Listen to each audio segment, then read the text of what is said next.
welcome back to the YouTube channel. Today is another odd jobs sort of day. So I've been at the workhouse doing things, and I came home and a project is in progress. Let me show you what's going on. So my husband has had this tank here for a while now. This is a probably 50s. It was made during the war when there was a metal shortage, and we know that because there are different metals. So there's this stamped steel here on the ends, a different kind of metal here in the center, and this is just one of those simple, fascinating stories. So we used to be from this town called Williamston, Michigan, and this came from a trailer factory. So my old neighbor, Don Boardway, told us the story and the history of this trailer factory. It was a factory for making mobile homes.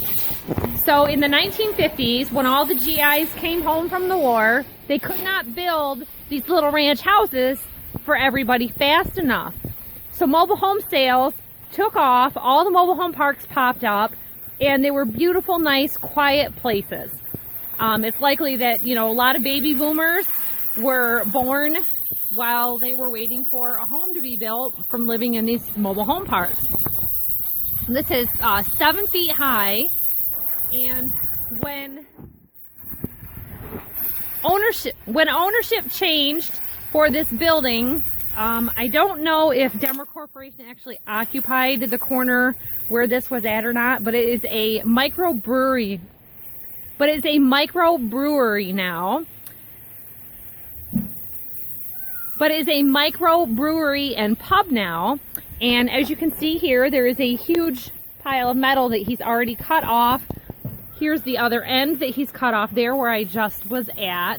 And nobody even knew that it was there anymore. So this was one of the heating oil tanks that his grandfather filled.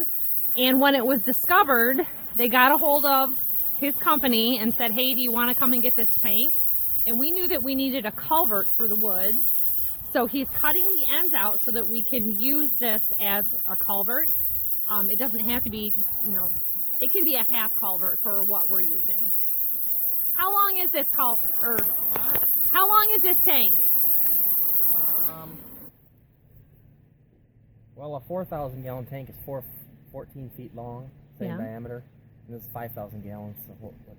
So that gray one over there is 4,000. So what would be? 14 plus another 4, 5? Okay. Maybe 18 to 7 foot tall. Okay. So this was actually free and donated to us because they needed to get it out of there for what they were working on. They were just, tearing up like an old parking lot section. And they had like a dozen buildings there that they would manufacture, like the frame and the walls and all this other stuff. So it was real good friends with Don, and he'd passed away a couple of years ago. And my husband and I really just got to know him a bit and would sit and talk with him and just spend time with an old guy and let him, tell us the stories that he knew and wanted to share. So, it just kind of came about that history gets lost and nobody knows. What was the name of the company? Palace Trailer in Flint, Williamston. It was called Palace Trailer, and they were in Flint on Dordt Highway and in Williamston on Grand River, which was like the main throughway for like most of the state of Michigan before the highway systems took off. And quite a big manufacturing facility, huh? Don said he did interiors. Yeah. That's what he worked on. Yep. And then when the trailer slowed down because there was enough houses built in 1967, they got into some real financial difficulty, and the building that this tank heated mysteriously burned up, and they took the money. Yeah. Never rebuilt the building, and went out of business. So they took the money from the building insurance.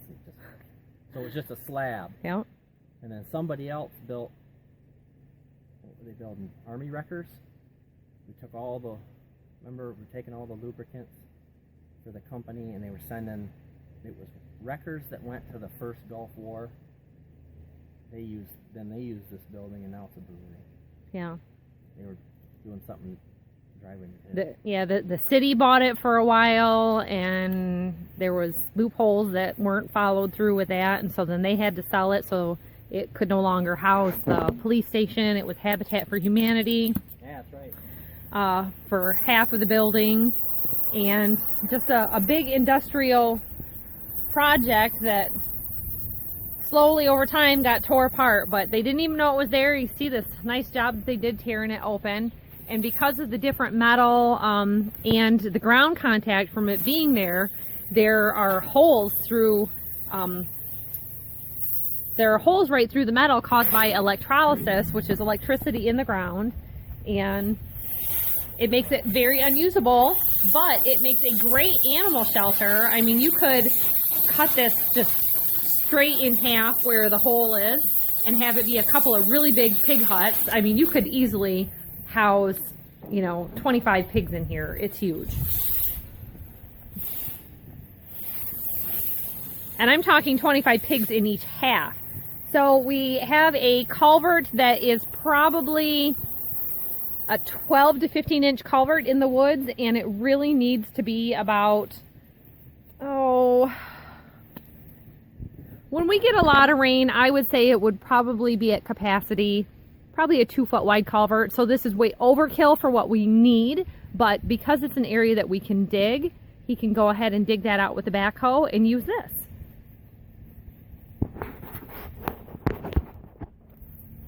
When you get 4 or 5 inches of rain in an hour. Hold on, say it again. When we get 4 or 5 inches of rain in like an hour, like a monsoon, it'll fill this right full. It needs this much. Really? This isn't overkill. It's going to take water from like a mile that way. Yeah. From like a half mile across us to our waterway, and then it goes to a creek, and then there's other little creeks on our property that go into it. Yeah. So normally, notice that creek goes down real quick because it's so local. It's basically like that farm, the next farm, and ours. Yeah. Of course, we have several miles here of water running to it, so it goes really quick. And it's downhill steep pretty quick. It needs a ton of capacity, so everything they did before us, didn't matter what they put in, it would just come right up over, and like 16 feet wide of wall of water coming through to the river. And right now we're super washed out. In those videos we did in the spring when I first got my chainsaw, we were out there working. I was showing where that part is really bad. So this will fix that. And it's just one of those things that we had to work on a little bit at a time. And, it's the weekend and he had a little time, and this gave him a project to work on. So, it's thick. Be a whole nother job burying it, but I told him, I said, that, like, the other end, yeah, it is really thick. These are good usable metal ends for something. It's like 5/16 of an inch. So... Did you show where I cut it on the other side? Mm-hmm. It's like, yeah. It's a World War II tank, that's why it's all screwed up. Well, yeah. They didn't even have a piece big enough for the ends. So... Yeah. There's a weld from 2 pieces. There's a couple of pieces. 4. Yeah. Every single, they had to make it, and then. See how thick that is?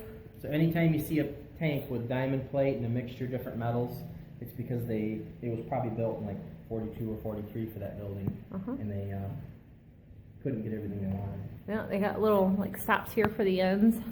No, that's not. For handling it.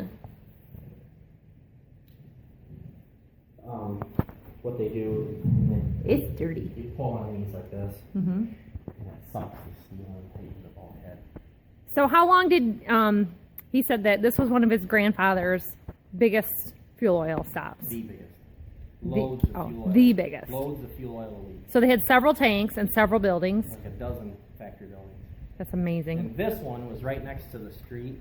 Yeah. So I think they just pulled up with the old set of doubles in the 50s, well, in the 40s. I think they just let her gravity.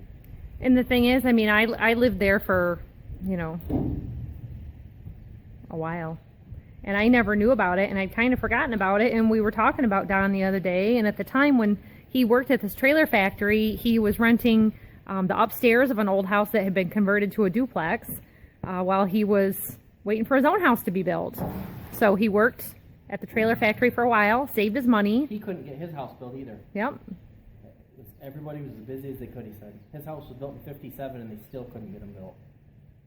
So it was years of renting or trailers or whatever as all these homes. And what year is my house over there? Like 54? 56. 56? Okay. His was built in 57.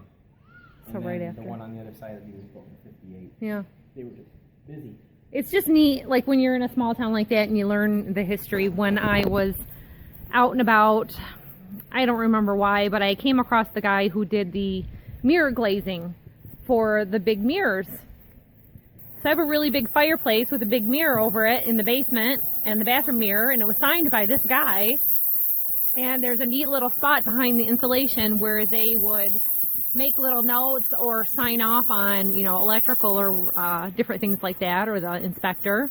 So I've got names of people that built my home and did inspections.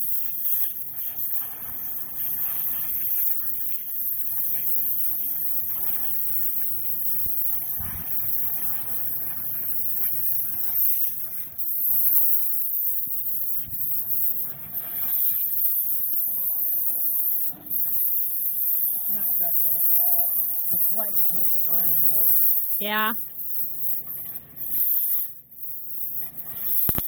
Well, it's too hot to really wear anything long sleeve, and it's been popping and snapping back at him. I heard some cursing when I pulled in.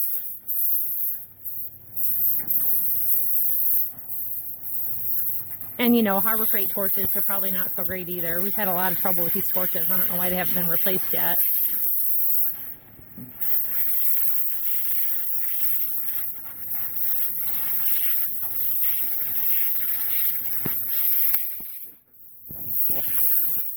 So as you know, it has been a very, very busy year for us. He's been here at the farm doing his jobs, and I've been off doing my own. I've been real behind on making videos and getting things posted. I get stuck with these partial videos that I haven't been able to finish, so I thought it was time to wrap this one up. If you remember, in the springtime, and previously last year when I had my chainsaw, this is an area we've been cleaning up, and we made it all the way out there to the water, curved down that way, and probably went down another 300 to 500 feet through the woods, clearing the lane. So now that we have that cleared, we can start working on this area.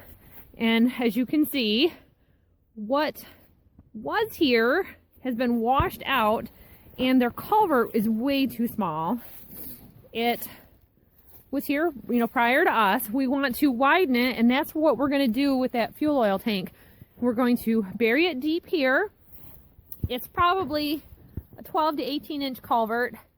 And of course, you know, they put rocks in here and tried to do a natural system of rickracking and, you know, just whatever people would like to call it. But the washout happened, and this is a secondary spring that's coming from different areas of the farm and draining here. So eventually this will get dug out. We'd like to do it before it freezes so that we can access this during maple syrup season. And right now this is sitting in the lane, which would cause trouble during maple syrup season also. Simple things can keep the family happy, and very simple things can keep the wife happy. I love doing my maple syrup, and I love being out in the woods. This morning I had my coffee and I was sitting and I said, I want to go for a walk in the woods. No big production. Let's just go for a nice easy stroll. It's just nice to be out here. We're in between any hunting seasons where we don't have to check on any property lines. We don't have to worry about any trespassing or getting shot. So we're just out here having a nice, enjoyable walk. We'll go back, we'll have some lunch, and then get on with our afternoon. So that's it for our drain project and the whole story behind the fuel tank that's been sitting around. Getting that backhoe going in the spring has just been the best thing ever. He's been working on a project up at the house. You'll see some videos about that, hopefully before the New Year's out, if I can make some time during the holidays to do some video editing. Yep, I see that tree. So So until then, happy holidays, everybody, and we'll see you next time. Thanks for watching. Bye-bye.